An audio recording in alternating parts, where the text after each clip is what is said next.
সদতাই আহোম ছাত্ৰ সন্থা আটাচু পুলিবৰ আঞ্চলিক সমিতিৰ উদ্যোগত পুলিবৰ প্ৰাথমিক বিদ্যালয়ৰ প্ৰাংগণত পুলিবৰ অঞ্চলৰ 2025 বৰ্ষৰ হাইস্কুল শিক্ষান্ত পৰীক্ষা আৰু উচ্চতৰ মাধ্যমিক চূড়ান্ত পৰীক্ষাৰ উত্তীৰ্ণ কৃতি ছাত্ৰ ছাত্ৰীসকলক সম্বৰ্ধনা জনোৱা হয়। উক্ত সম্বৰ্ধনা অনুষ্ঠানটিত সভাপতিত্ব কৰে আটাচু গোলাঘাট জিলা সমিতিৰ যুটীয়া সম্পাদক অংকুৰ কোঁৱৰে। নিৰ্দিষ্ট বক্তা হিচাপে অনুষ্ঠানটিৰ সুস্থ বৃদ্ধি কৰে আটাচু পুলিবৰ আঞ্চলিক সমিতিৰ মুখ্য উপদেষ্টা বিশ্বজিৎ গগৈ।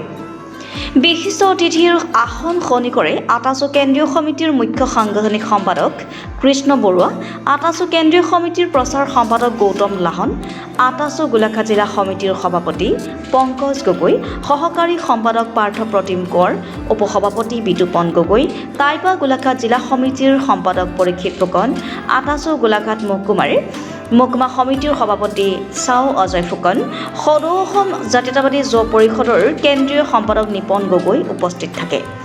সম্বৰ্ধনা অনুষ্ঠানৰ পাছত আটাচু পুলিবৰ আঞ্চলিক সমিতিৰ এখনি জৰুৰী কাৰ্যনিৰ্বাহক সভা অনুষ্ঠিত কৰা হয়। উক্ত সভাত পূৰ্বৰ উপসভাপতি পাৰ্থ প্ৰতিম কোঁৱৰক নতুনকৈ আঞ্চলিক সমিতিৰ কাৰ্যকৰী সভাপতিৰ দায়িত্ব অৰ্পণ কৰা হয়। লক্ষ্যজিৎ গোহাঁইক উপসভাপতি, লক্ষ্যজিৎ ফুকনক সহকাৰী সম্পাদক আৰু বাস্তৱ চেতিয়াক শিক্ষা সম্পাদকৰ দায়িত্ব অৰ্পণ কৰা হয়। News desk report, reporter live Assam.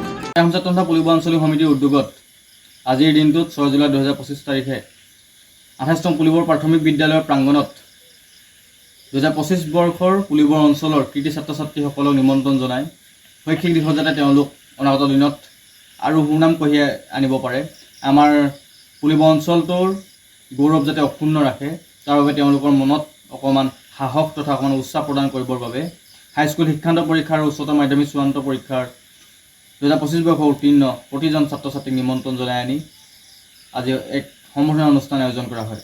উক্ত সম্বৰ্ধনা অনুষ্ঠানটিত সভাপতিত্ব কৰে টাই আহোম ছাত্ৰ সন্থা গোলাঘাট জিলা সমিতিৰ যুটীয়া সম্পাদক মানস অংকুৰ ৰাজকোঁৱৰ ডাঙৰীয়া।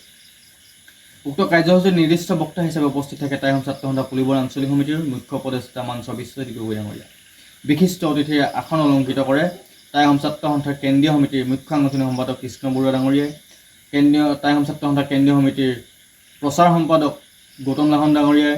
আমাৰ মাজত উপস্থিত থাকে টাই আহোম ছাত্ৰ সন্থা গোলাঘাট জিলা সমিতিৰ সভাপতি পংকজ গগৈ ডাঙৰীয়া, উপসভাপতি বিতুপন গগৈ ডাঙৰীয়া, সহকাৰী সম্পাদক পাৰ্থ প্ৰতিম কোঁৱৰ ডাঙৰীয়া, টাই আহোম যুৱ পৰিষদ অসম টাইপা গোলাঘাট জিলা সমিতিৰ যুটীয়া সম্পাদক মানস পৰীক্ষিত ফুকন ডাঙৰীয়া, সদৌ অসম জাতীয়তাবাদী যুৱ পৰিষদৰ কেন্দ্ৰীয় সম্পাদক মানস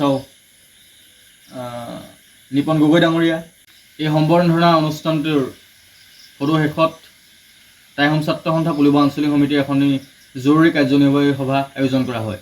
এই জৰুৰী কাৰ্যনিৰ্বাহী সভাৰ সৰ্বসন্মতিক্ৰমে টাই আহোম ছাত্ৰ সন্থাৰ নৱনিযুক্ত কাৰ্যকৰী সভাপতিৰ দায়িত্ব চাও পাৰ্থ প্ৰতিম কোঁৱৰক অৰ্পণ কৰা হয়।